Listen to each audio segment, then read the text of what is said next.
Let's go ahead and get started.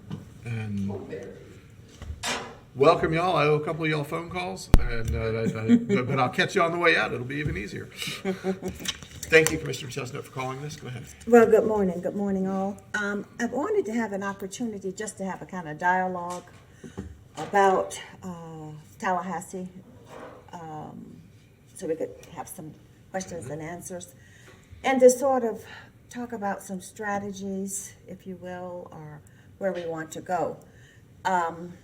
One thing I'm trying to understand, and you two were in Tallahassee Friday, you may have a better understanding. Is the mic on? Yes. Can you hear? Okay. I think this is being called a special act as opposed to a local bill. Is there a differentiation that they're making? Okay. No, special act I think is just the older term for a local bill. When you look in the state constitution, they call it a special act, but then when you look at the General rules, they call it application. local bill. Yeah. Okay, so it's the same. And they've been using those terms interchangeably. Okay, okay, just didn't know if that was a trick question or not. Yeah. One thing then, I just am looking at everything. I had GRU to just pull up, and you all may have this, we have 37 total public utilities. Mm-hmm. To look at all the utilities, and we pulled out their representatives. Senators are state house. So I'm wondering if we should send a letter to each one of these municipalities saying it's Gainesville today and you tomorrow. Yes. And I'm not sure if I'm happy to do phone calls. Phone calls, that might be better. What do you think, Brian? And also, I mean, I need to make time to do this as well. Just finding time to get with our lobbyist and sit down, see if we can schedule time with each one of these with these people. I understand every one of us has family things that we have, but I'm going to try maybe next week or just try before the end of session to sit down with people and see what we can do with it. Because I think those one-on-ones are also quite helpful. It might be helpful. 8 of these cities are represented by a local attorney. Mm-hmm. Scott Walker represents 8 of them. So we may be able to get with him. Although after talking to him, he told me he's interested in being appointed to this new board. Okay. All right. So I don't know. But the phone calls,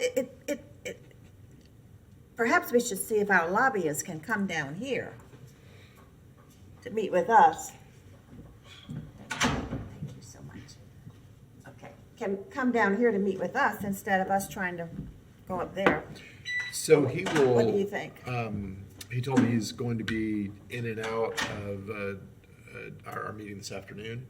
He's got some other things he's was already obligated to, but he's planning on in between those.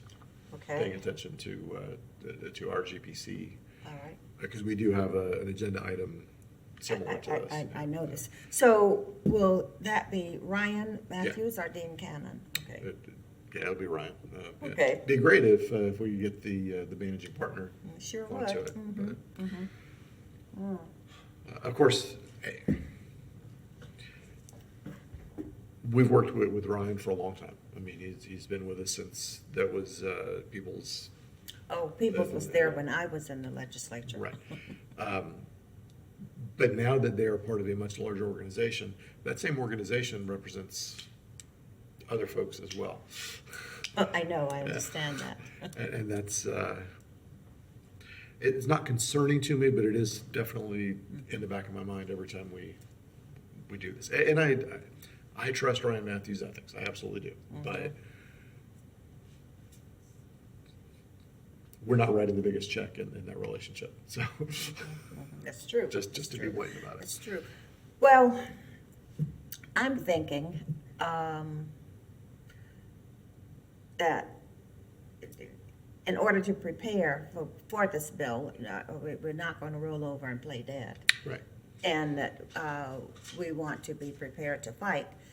that we perhaps need to look at an outside consultant or attorney to come in to help us with this.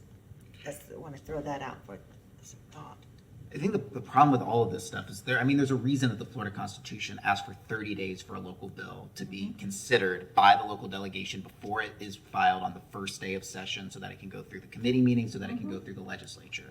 The fact that Representative Clemens has short-circuited that whole process means that, like, normally we would have time to talk to our lobbyists, we'd have time to educate the community, we'd have time to give feedback to all of this, we'd have time to potentially hire outside staff. Right now, we have 2 weeks left until we don't even know what's in the bill right now. We have 2 weeks before the bill gets filed, and we have 3 weeks, I believe, until the end of session after that. So anything like hiring someone new is going to take a bit of time in order to get that done. And I don't know if we have the time for a lot of things with all of this, including that, which is frustrating. I mean, there needs to be time. This is major legislation. It should be considered before it gets passed, but that's not. We weren't given that ability. Okay, but I think we should look at the extension of time. Yes, the bill is filed, the bill is passed, and then the governor has until generally June 15th or June 30th to either decide to sign it or let it become law without his signature. So if we had an outside attorney, that we would still have time for some action. So that is exactly what we pay Gray Robinson for. I mean, that's what they're supposed to be helping us with. And just, I mean, not for nothing, we're that's a contract we already have. So they're all lawyers. Most of them. Ryan is, as well as being a former interim What's it? Chief of staff? No, he was interim director of environmental DEP. Okay. Under Rick Scott, so he should be plugged in, and is plugged in. But all the lobbyists that I've talked to, either officially or just chatting, and y'all probably have the same experience, have said that this is a different legislative session than they've ever seen, ever. I think the nation is realizing that. Yeah. Well, and this is a very different piece of legislation. I mean, in the past, all of the previous legislation was passed based on the 2013 Energy Competitiveness Report by the Chamber, right, where they came forward with a board that was similar to other municipal utility boards, in which the local delegation would have a majority of the votes, and then another body would have a minority, in their instance, minority of votes. Most municipal utilities aren't structured that way. They're only that local area would be appointing people. This is, as far as I can tell, no municipal utility in the United States is structured like this. This is entirely experimental structure that no one has really ever tried before, that is kind of thrown out there without a whole lot of feedback. I mean, it almost seems like this has matched the rest of the legislative session, where the last thing was done in consultation with the business community. I think a lot of us disagreed with the outcomes they came to, but it came from our local community with feedback from them. This has nothing to do with that. This is a totally different bill, and I feel like it matches that tone of, we're just going to throw caution to the wind and throw out experimental things if it feels like the right thing to do. And that's one of the scariest parts of this, is I don't know if Gainesville Regional Utilities can take more experimental, never been tested things thrusted upon it. I think that hasn't worked out great in the past with GRU, and I would hate to see that happen again, but that's where we are now. Right, so what this does, I mean, the things that it could possibly do have not been discussed at all in the community. Things like eminent domain. An appointed board with no, that answers to no one but the governor, according to this, would have eminent domain rights to approve a utility easement through anyone's yard. And there's no appeals board to go to regarding that. It just is. And those are only, some of the things that it does. It gives, to my reading, this gives this new board essentially the powers of a city government, many of the powers of a city government, but does not create a separate governmental unit. It contemplates that would continue to exist as GRU currently exists, does not split GRU off from the city of Gainesville. It just creates this competing entity inside the city of Gainesville. So then, would this new board have the power to raise taxes? Would this new board have the power to, they would be the determinants if there was a general fund transfer? Would they have that authority? Yes. Most independent boards, well, okay, so Jacksonville Electric Authority, for instance, there's some kind of within their charter a negotiation between the city council and the independent board of Jacksonville Electric Authority to negotiate that. I'm not entirely sure what the mechanism is of that, but there's some way for them to figure that out, because obviously, as we've seen here with the loggerheads between our GRU general manager and city manager, there's always friction between GRU wanting its funds and the city of Gainesville saying this is an investment that we made as a community, and the dividends that would normally be given to us should also be given to us. If this were a private utility, should be given to us in this way. And so there's some mechanism for that. This would be under them. I mean, another one that spooks me, and this is based on the American Public Power Association's governance study, which was a big structure of that 2013 study that the chamber did. Only 38% of independent boards can actually take out debt, because when this board takes out debt, it is taking out debt against this building, against our police buildings, against every piece of capital asset that our city has. They are taking out debt against those things. And normally that is approved by the city commission, or they would approve it and then send it to the council for approval. This has full autonomy to do any of those things, which most independent boards, even the ones appointed by city councils, do not have that power. So could this board then absolve itself of the debt that we have? The 1.7 billion. But they say the city of Gainesville, that debt remains with you, not with us. I don't know.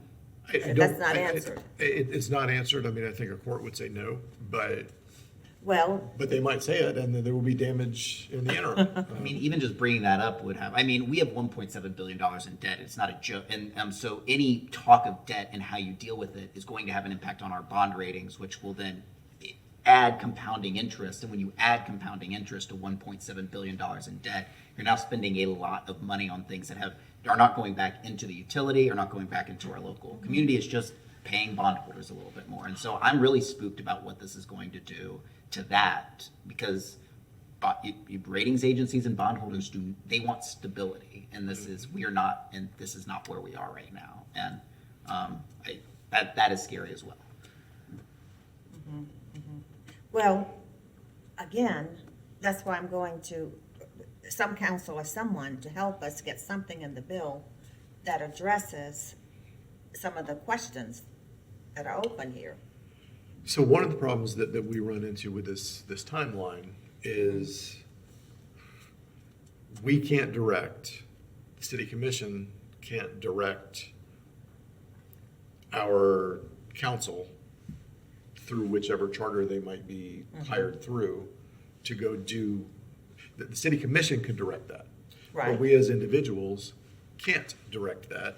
And that would mean that we would have to approve something that four of us As a could body. live with, and then direct them to go negotiate that.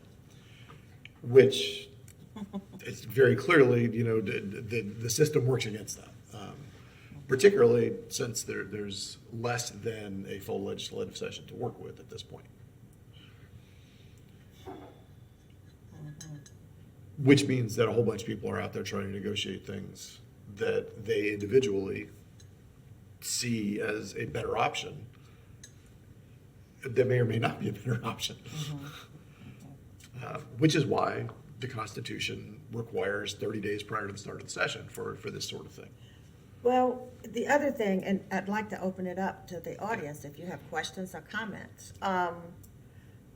is the referendum. Perry's bill, after going through the whole process, the staff analysis said he had to have a referendum. This does not, well, I don't know what it's going to say. Right.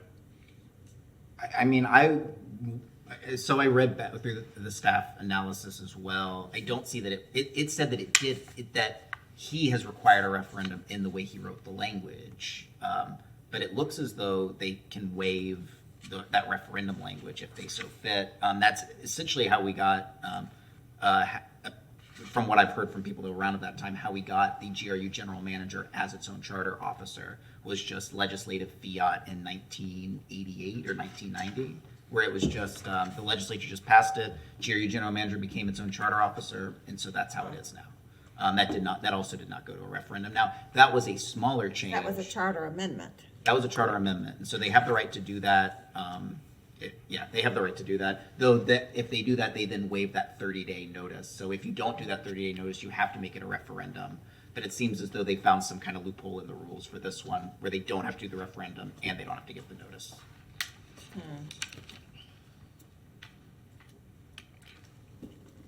Well, let's hear from Yeah. the public, and then we can have more conversation. And we're not going to put a timer on, but if y'all would just try to keep it concise. Are you all as baffled as we are? Good morning, Joe Beatty for the record. Thank you for allowing us to talk. I came down here expecting that you weren't going to, because that's the way this commission and these meetings have been going. So take me a little, a little bit by surprise. A few things that I'm hearing out there, that I'm feeling, that other people I talk to, is it seems like you all aren't listening and taking the severity of our problem seriously. People out there are saying that. I mean, people that are new to these issues go, well, I don't think they're listening. I don't think they understand, the problem is the debt. The problem is what you're spending in general government. The problem has been for 15 years that I've been sitting here. The problem is the general government budget getting bigger and bigger. You're taking more from GRU, and not listening to the people. People are very upset that you really haven't been forthcoming. Your Gainesville News that you send out really didn't say anything seriously about what happened at the JLAC meeting, at what was told. But as soon as you finish meeting with the legislative delegation, within an hour, 2 hours, there was a press release, telling people, do this, and it was basically kind of the same things that you're doing now. What kind of action they can take, who they should talk to, don't let them take our utility away. It doesn't seem like we're having fair, open-minded pluses and minuses. Mr. Mayor, you went to the delegation with a predetermined, you were with a group of people that were all wearing the same sticker, rather than listening and really trying to problem solve. It seems that you all have an end in mind. Don't take our utility away, rather than how are we going to fix the city and the debt and the problems that we're under. So I really object to hearing you talk about even hiring people to do what 3 of you, probably 4 of you, want, without really saying, hey, we're in a deep mess here. Let's just open up the floor. Let's get all sorts of ideas. How are we going to tackle this? You sound really defensive, and that you're trying to keep things as they are. And I'm telling you, we've been telling you, though we're called the biomass, whatever, angry ones, or, ignored. People for years have been trying to work and help make Gainesville sustainable. This was all predicted. Go back and look. We've predicted the situation you're in today. And so I really wish you would step back and try to be open-minded and have a town hall, have it something where you don't just cut. If somebody's up here giving you some good ideas, let them tell you, and look at them. Don't look at them through the lens of what you think you want and protecting your pet projects and stuff. This is going to be painful. Everybody knows it's going to be painful. But I'm telling you, what I hear out there from the general public, not my friends, not the people that are as closely watching this and who have lots of information over years, primary source information, not those people, just general people. It sounds like they're not going to do anything. Please. May I ask? Okay, so you've got the podium, so share your good ideas. I'm Huh? ready to run. No, I didn't come here prepared to talk. And if you have a meeting where you say, give me your ideas, I'll do it. I'm not going to start off the cuff. I'm not really good at that. I didn't come here prepared with that. I've been making a list at home. I'm not going to do it now. I'm telling you, the attitude of the seven of you, the commission that's supposed to act as a body, is you need to have discussions right here in the open, and you need to solicit information, not with we're going to ram this through. And if I can interrupt myself right now and ask you a question, Mr. Mayor, you made reference to, I don't know if it was your lobbyist or something, and you said somebody else was a client, and you kind of danced around who the other client The is. governor. Are you talking, the governor's the client that you were talking about that That is has more correct. money? Our lobbyists represent the governor as well. Okay, I think that would have been really good. This happens a lot in this room, is we dance around things or we don't say stuff. Say it. That's a fact. That's not, you make other statements about the governor that I think are inappropriate, or about the other side, that I think at times are really inappropriate, and that you all do the same thing. But that's a fact, to sit up there and say, well, there's somebody, that he represents that, has a whole lot more money than, that's a fact. Say it. There's too much behind the scenes. There's too much. I heard statements at the legislative delegation that I can't believe, you talk individually to the charters behind the scenes so that they can count their votes and know what's going on. There are discussions that are happening behind the scenes, I am sure, that should be held in public so we can all hear them, so you all hear each other and where you are. And with that, I think I appreciate you not running the clock. I appreciate you taking the time to listen. I appreciate that you're looking at me.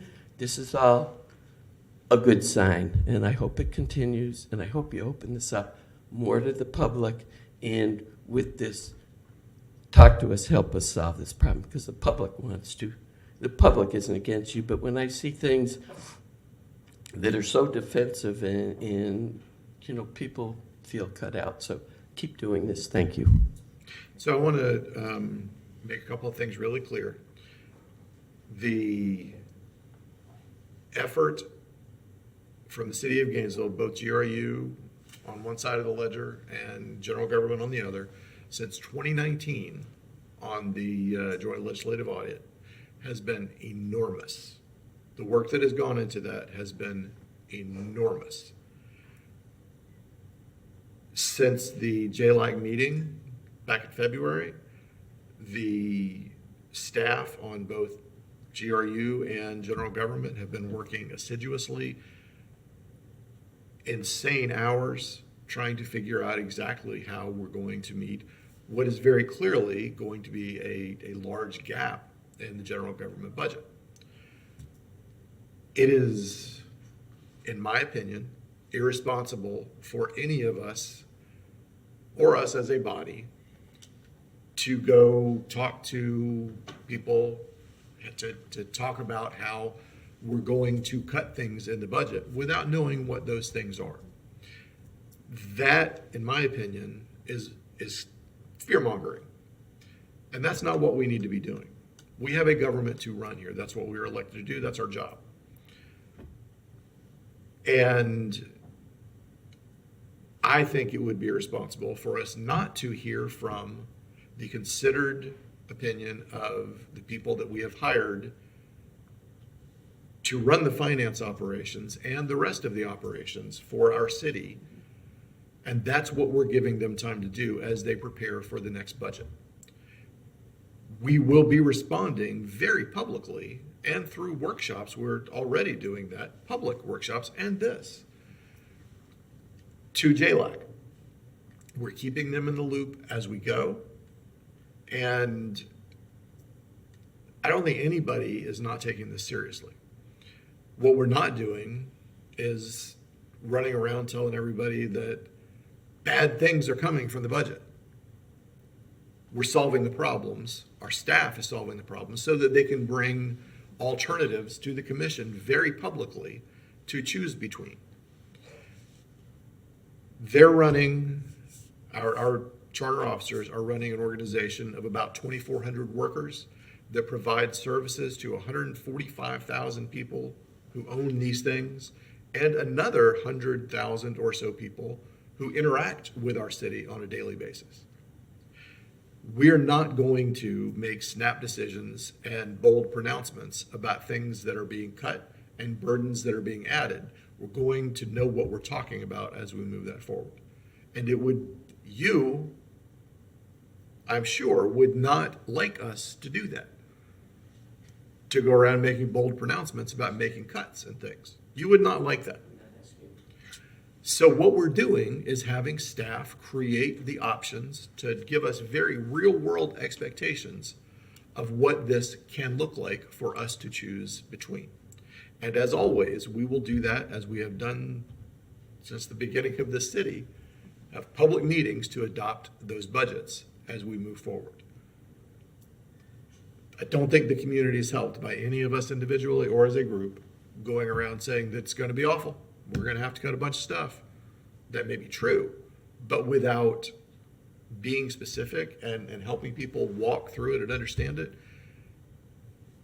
that's wrong, in my opinion. And we're not, Ms. Beatty. Can I just ask one question? Sure. Go I ahead. just, I appreciate that. And I'm not asking you to get up there and say that. By the same token, I do object to being put on the spot. For me to stand up here now and say what I would like to see cut or what I think you should cut. So, just be mindful of that. You don't want to be put on the spot. You also, at the right time and the right place. But I just want to say I have the same objection. I was asked right now to stand up here and say what I would do. So just, and I'm not trying to get in a back and forth with you. Yeah, I don't want to get in a back and forth. I'll say this and then hopefully we'll hear from some others in the audience. I was responding to your statement that people have good ideas. You have good ideas. So to me, that said to me that you had time to think and process what those good ideas were. But I would invite you, if you have good ideas, to bring those good ideas to our budget workshop so that we can consider them. Yeah, so we'll be looking forward to that. Are there other comments? And while you're up on the way, Commissioner Little, I would say that let's keep in mind that there's the JLAC issues, the Joint Legislative Audit Committee issues, and then there's this bill. And everybody should absolutely be aware that I will always advocate for the people of Gainesville to be in charge of our utility. And that's why I was wearing that sticker that said, "Let the people decide." Commissioner Little, welcome. I'm Joe Little. I live at 3731 Northwest 13th Place in Gainesville. I came here to talk about the proposed bill. Let me mention that you've got two things that are entirely different here. You've got the question of running general government. You've also got the question of what the powers of the city commission are and whether they can be taken away by the legislature. And that's what I came to address. I think, as I told you when you had your workshop a month or two ago, that if it's necessary for you to reduce the transfer to nothing for a while, then you should do it in order to make sure that the utility remains solvent. Bear in mind that the question seems to be because of a bad decision made by the city commission 20 years ago to buy that plant. At that time, the commission made a decision to decide between an engineer general manager or an environmentalist general manager, and the environmentalist control. Now, I'm an environmentalist, but at that time I thought this is a bad decision because of the financial risks. And that's what it turned out to be. But there were some unfortunate things that happened. Immediately after that decision was made, the price of natural gas plummeted because of fracking. You may remember that. And all of a sudden, what was going to be a boon turned out to be a devil. So the bad decision, in my view, was because our utility was too small to take this risk. But that was the decision that was made then. Let me mention one other thing, that we talk about the debt, and to whom the debt is owed. It's owed to the bondholders. It's owed to the bondholders, and they are the ones that have got the right to be paid. And the things that we are indebted for, or that guarantee the debt, are the things that are mentioned in the bonds themselves. Not generally, but what in the bonds has been pledged here. Let me also mention that the city of Gainesville has never failed to make a bond payment. That's correct. Never. Many cities in the state of Florida have, in fact, over the years, failed to make bond payments. So that's the reason I say that if you have to reduce the transfer to nothing in order to make the bond payments, then do it. And you'll have to work out whatever the fallout is in terms of providing general governmental services.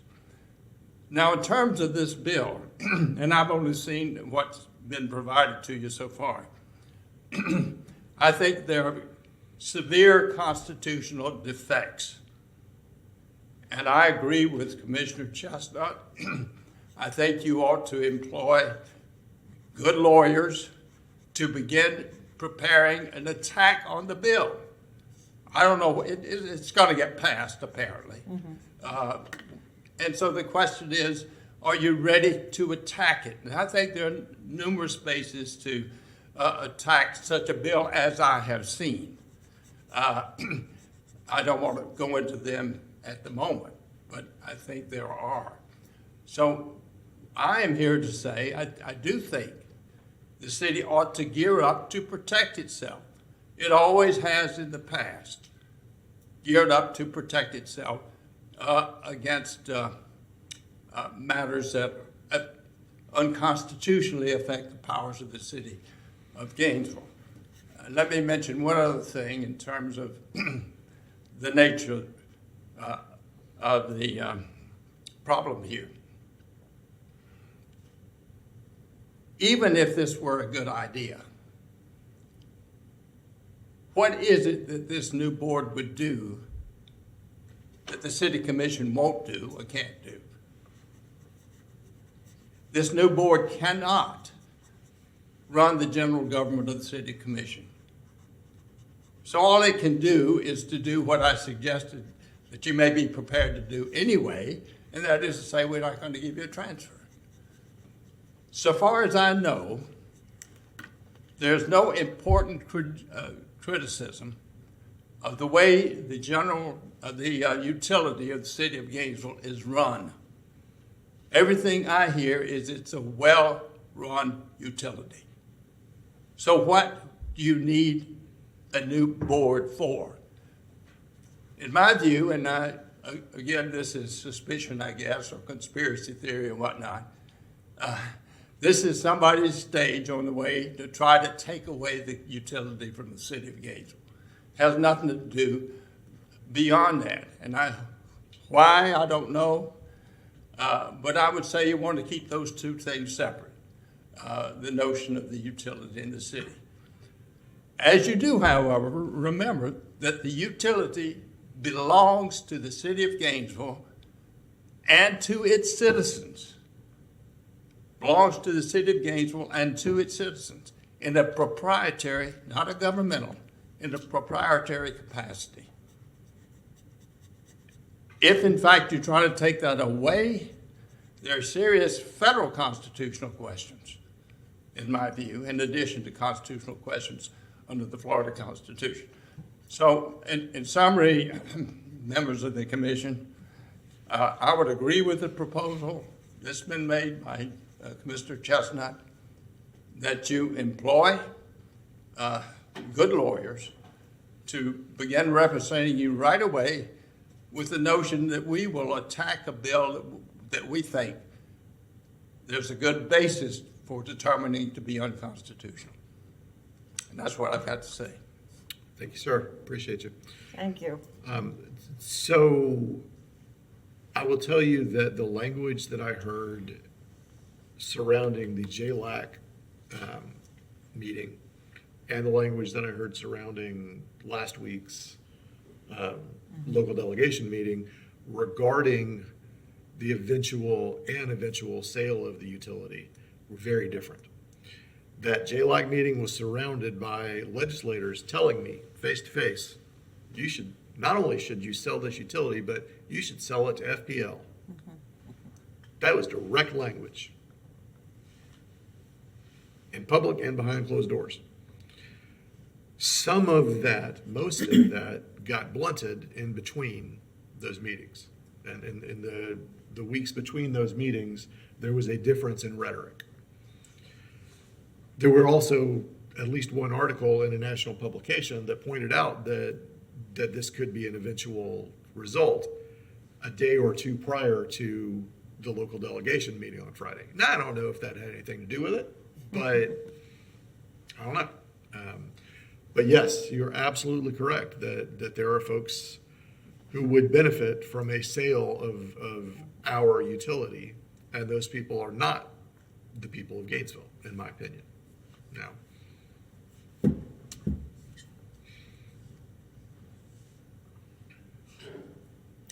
I will add, as Ms. Fox is coming to the podium, I would add that Professor Little is a constitutional lawyer. yes, Thank you. Good morning, welcome. Commissioners, Mr. Mayor. Evelyn Fox, and I got a real good understanding from Mr. Little's, but then, Mr. Mayor, you were saying that it is the wish of some people to sell our utilities. Is that correct? That's certainly what I heard from other folks outside our community. But that's going to be, that decision will be made by the city commissioners here. They No, cannot actually, be forced. According to our charter, the way it reads right now, I don't mean to interrupt you, I'm sorry. Go ahead. But the way that it reads now, the people of Gainesville have to approve a sale of a substantial portion of the utility. So we could not, the city commission, nor this new board, I don't think, could just put it on the market. We'd have to put it on a referendum for the people of Gainesville to vote on, the voters of Gainesville. But it's also possible to, and I'm not saying anybody's trying to do this, but it is possible to intentionally devalue a utility as a board to the point that it has very little value and then present it to the people.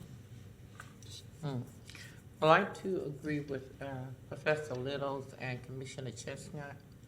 I think we need to get lawyers that specializes in these type of things. I know we have a good city attorney here, but I don't think he has ever dealt with anything like this, because you all haven't.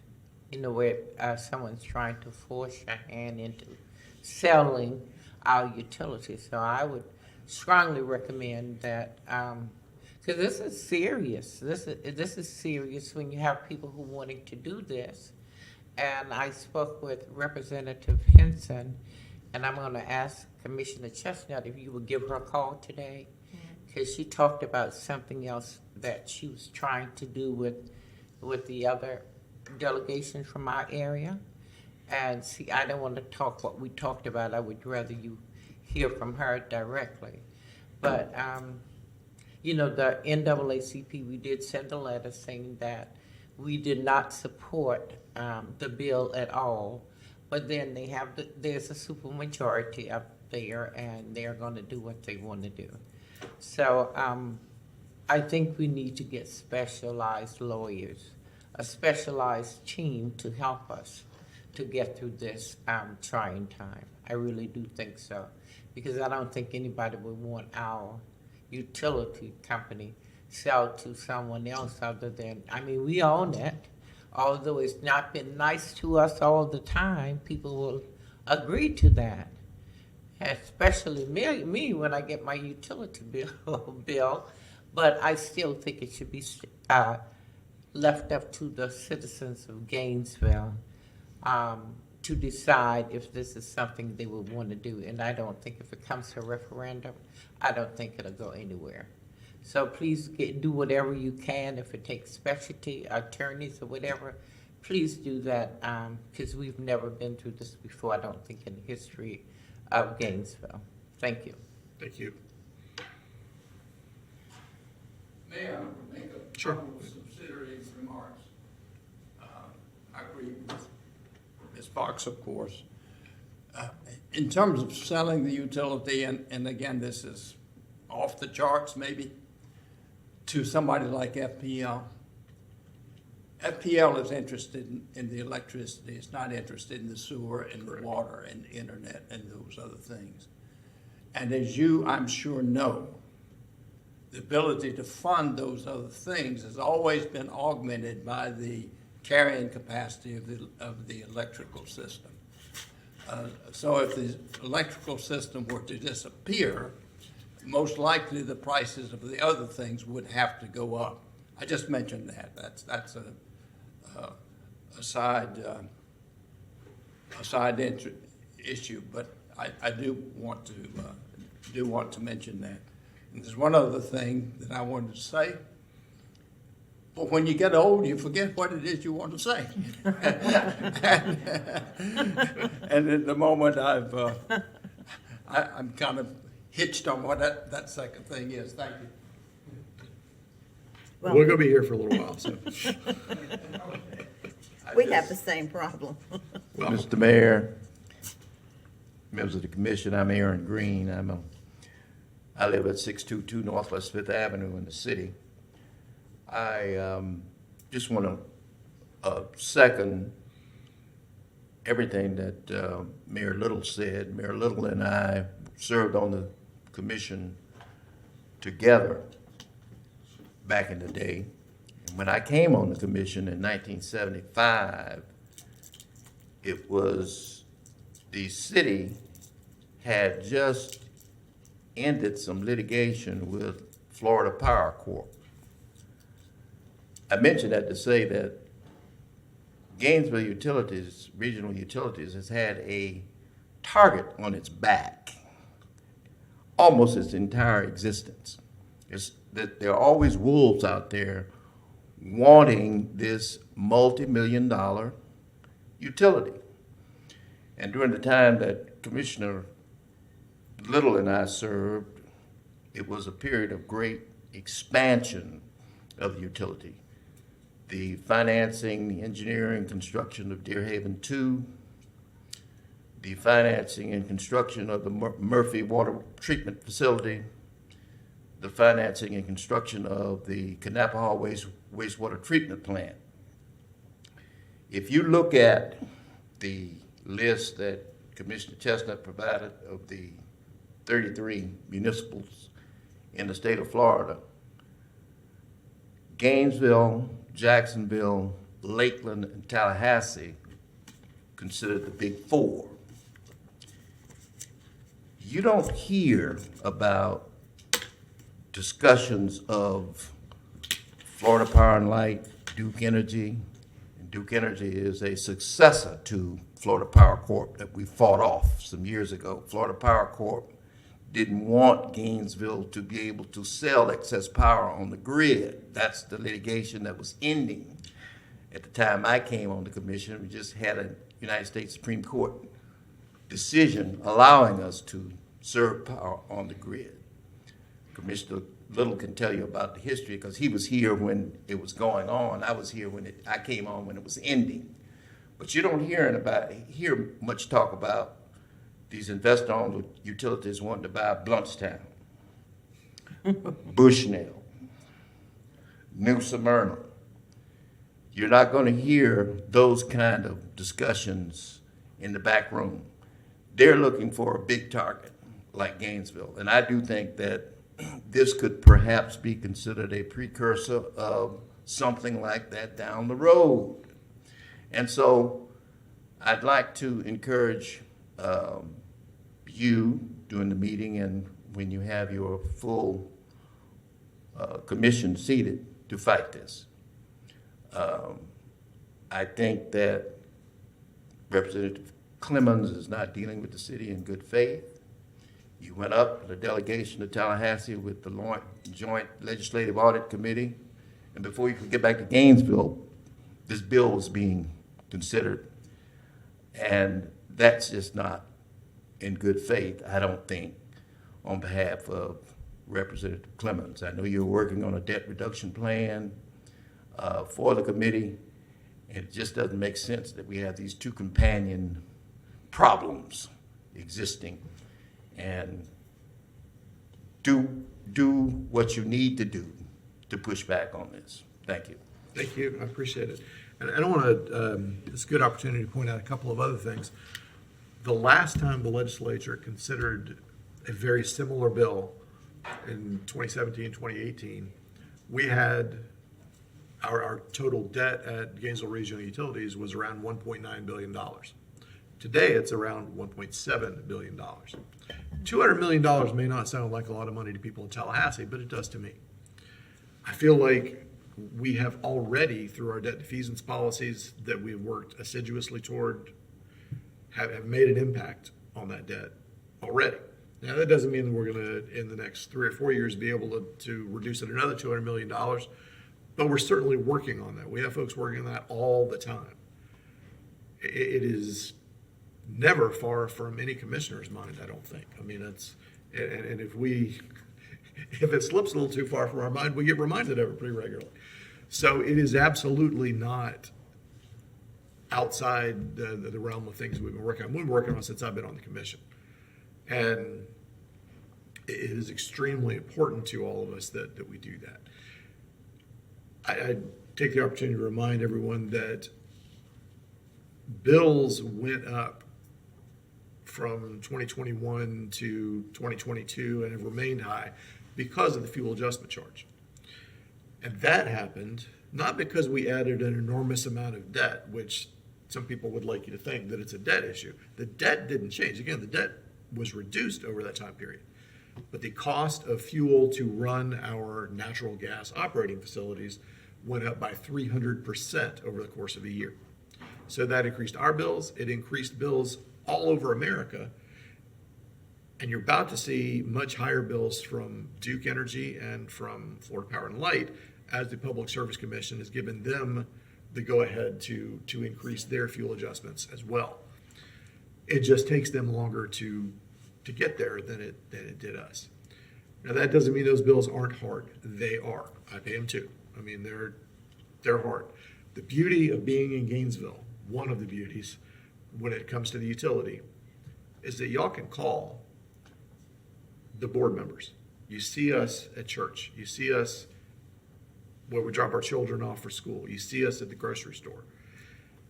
You're not going to see these folks appointed by the governor more than likely. That's an entirely different thing. So, yeah. And I do want to point, I mean, just, I hadn't, until this moment, I hadn't, it's amazing with GRU, the moment you start poking a little bit deeper into it, all the different things it touches. Like, you just don't realize, I mean, we've been a city and a utility growing together since 1912, I believe it was, when, so like, I mean, Sweetwater Wetlands Park would not have happened under a board where we couldn't have close collaboration between them. Depot Park would not have happened. We're talking about trees here in a little bit. Are under a very strict structure like what Florida Power and Light has, you cannot build trees this close to electric wires and water pipes. I mean, they tear them down because it is much cheaper to just not have trees anywhere near your electric wires than it would be to do the sort of tree city that makes us what we are. It's so much more than the general funds transfer or GRU rates. I mean, those are big ticket items. They've been talked about a lot in recent years, but there's almost, as soon as something comes up, there's almost nothing that I don't start poking into it and realizing that the utility has a really central role in how that works, and the fact that we own our utility and are able to make that work with the broader needs of the community, as well as having it be a financially healthy utility that is giving the services that people are paying for. It's really central to so many things that happen to the city of Gainesville, and it's hard because we only have 3 weeks to discuss this, that we don't really have time to really unwind all of the impacts this could have. But I think people that are advocating for this should really think through what the implications of this could be, far beyond just who would be overseeing. Because a lot of the big things that we love about the city of Gainesville were central in the fact that we could just communicate between our utility and our general government and have that collaboration. Absolutely. You remembered? And I've written it down, so I remember. On the last point, I agree with you entirely. You may remember that at that meeting 2 months ago, whenever it was, I said that without this utility, Gainesville would be Hogtown. Right. And that's exactly correct. So over the years, the utilities meant a whole lot to the people of Gainesville. The thing I wanted to mention was that the Chamber of Commerce of the City Commission encouraged the city to go into that wood burning plant. And I don't know whether the chamber has ever come back and said, we want to help the city now, but in my view, it certainly should do that and support the city, because it thought that function was going to be a boon to the economy, or some portions of the economy at that time. The last thing I'll mention, then I've got to go, I've got another function, is that, Mr. Mayor, as you've mentioned, the question of debt is one thing. The question of ability to pay is another thing. And as I suggested earlier, the city of Gainesville has always paid its debts. And so I think that needs to be borne in mind. You can have a lot of debt. Many of us have debts on our homes that we're able to pay off. We keep working. And after a while, of course, the debt, if we're successful, evaporates. And that might happen in terms of the city of Gainesville. But as Gainesville grows and the need for utility services grows, there'll have to be new debt. And the question is, can you pay it off? Thank you. Thank you. If I can be of assistance in any way, I'd be happy to assist. Thank you. Much appreciated. And toward that point, I want to point out that the international rating agencies that advise bond buyers, Moody's, Fitch, and S&P, they all rate us as an investment grade utility. We are a long way from, as some folks have suggested, junk bond status. That is not who we are. The only time anybody started talking about our utility being bankrupt was at the legislative level. And Moody's and Fitch and S&P would not be advising bondholders to invest in our bonds if they did not think that we had strong capacity to pay. Thank you. Thank you. Thank you. And thank you for taking the time to join us today. Yes. Thank you for asking. Thank you. Okay. Is anybody else? Good to see you, Mayor. Okay. I don't have, Good to see you, Joe. thank you. I don't have anything else. Any other topics? Ms. Beatty, if you want to close this out here. First of all, I was not clear at the legislative delegation. They were asking you about non-disclosure agreement. Did you say that you had signed the contract, and was the contract that you said you signed, was that the egregious amendment, or has that not been signed yet? I don't know what you I said will you had have to go signed. back and look at all of it. I did check, and there's no specific non-disclosure, but there is a No, statutory. no, that isn't the question. That's not the question. The question is, you signed some contract. You indicated you signed a contract. My question is, was that the amendment to the egregious agreement that I thought wasn't going to be signed? I am going to go get a copy. It won't be in a few minutes, but I will get a copy that I will start carrying around with me for questions to that, because I sign a lot of things every day as mayor. And I need to go back and look. I am not, just as you mentioned, being put on the spot for everything you could possibly know in a moment. Okay, but signing a contract is something, okay. And I just sign a lot of want to things follow every up on Mr. Little's comments. I think they were very good. I'm not looking to have the utility taken away at all. I think that this commission should seriously consider saying that you are going to reduce that transfer a huge amount, maybe to zero, whatever is close to. I think that part of the problem, and I don't know what the timing in Mr. Clemens' thing was at the JLAC meeting, it sounded like, well, we're reducing the transfer, 2 million, plus each year, 2 million, 4 million, et cetera. And it sounded like, we're not when you got back here in subsequent weeks, it sounded like, we're not really looking at general government budget. If you look at what I said that day, I don't think the problem is GRU. The problem is general government and the spending addiction and in the additional projects. So I think maybe, since this bill isn't fully written and it's going to be amended and it's going to be discussed, I think it would go a long way if this commission voted, as a commission, voted to make huge cuts in the transfer to really show that you're serious. I think that's part of your problem. It's a public perception of what the commission's going to do on the general government side. Could I give you a response to a couple of those things? Certainly. Just factual things? Sir, We have a meeting, I think it's the second week of April, a workshop, actually maybe an actual meeting. It is. To decide what we think the transfer should be so that we can be very specific about the general government budget. So that was already scheduled, and I mentioned that Friday at the local delegation hearing. So that is actually happening. But again, when we're talking about something that is 20% of the general government budget,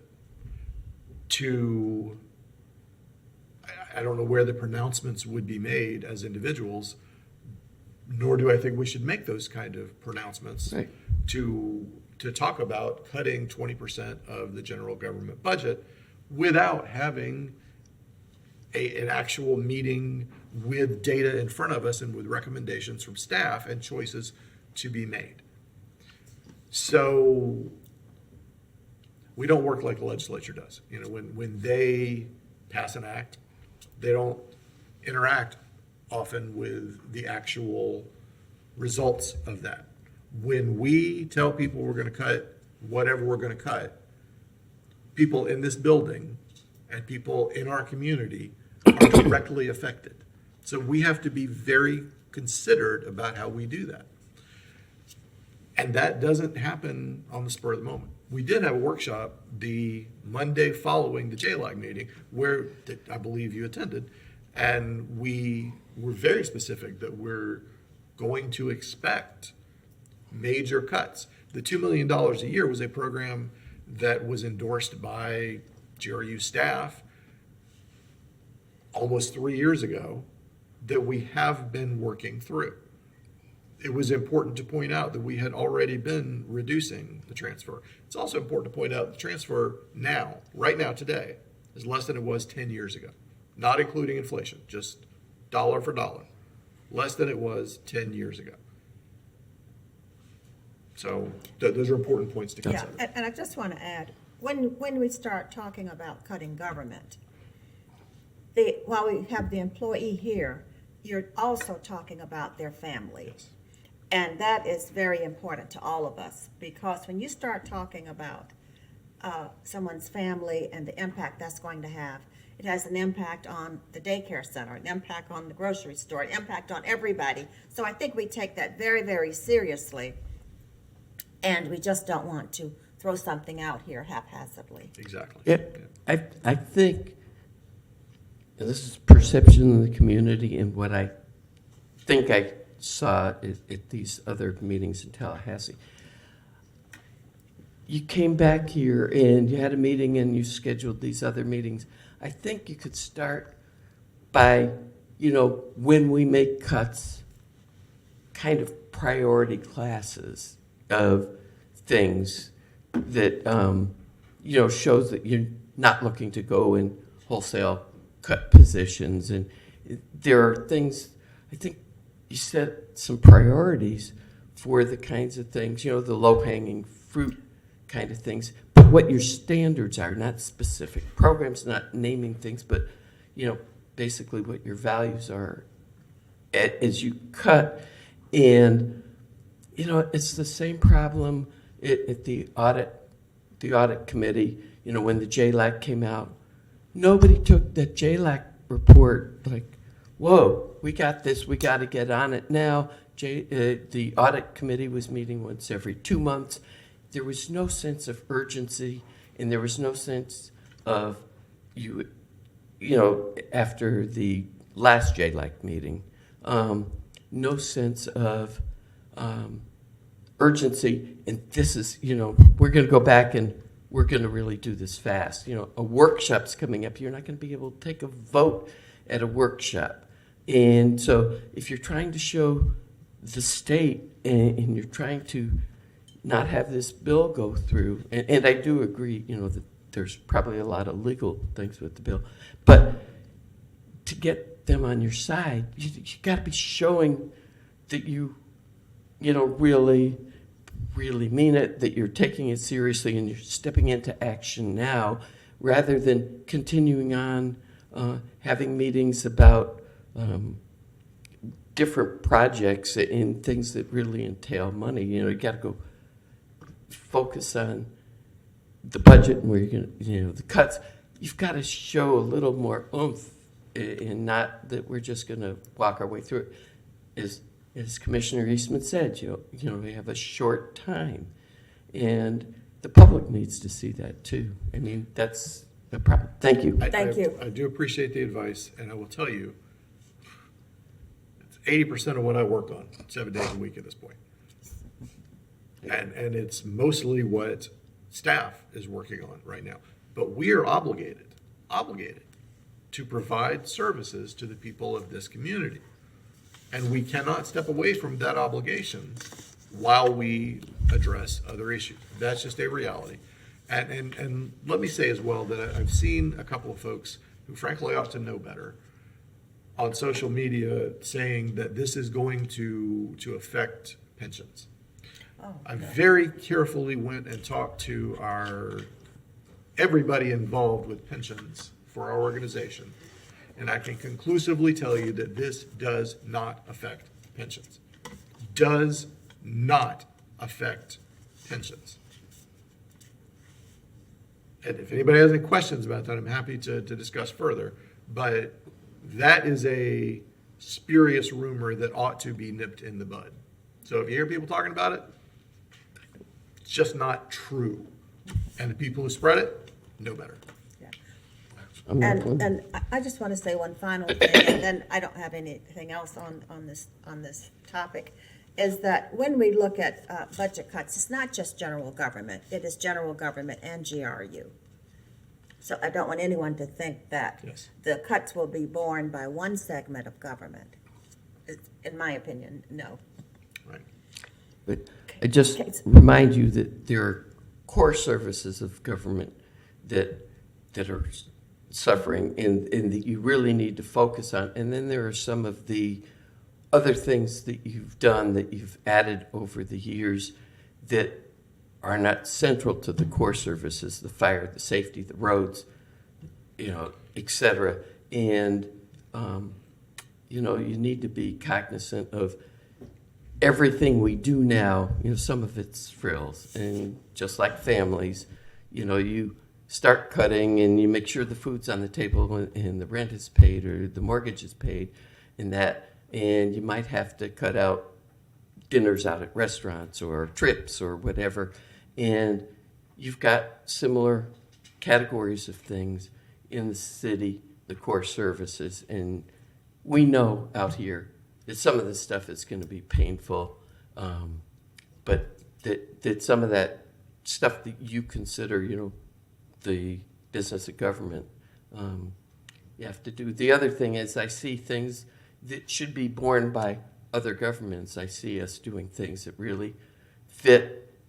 The school board should be doing it. The county should be doing it. And think about what the city's role is in the core services there. It's not going to be easy. And it's going to hurt all of us.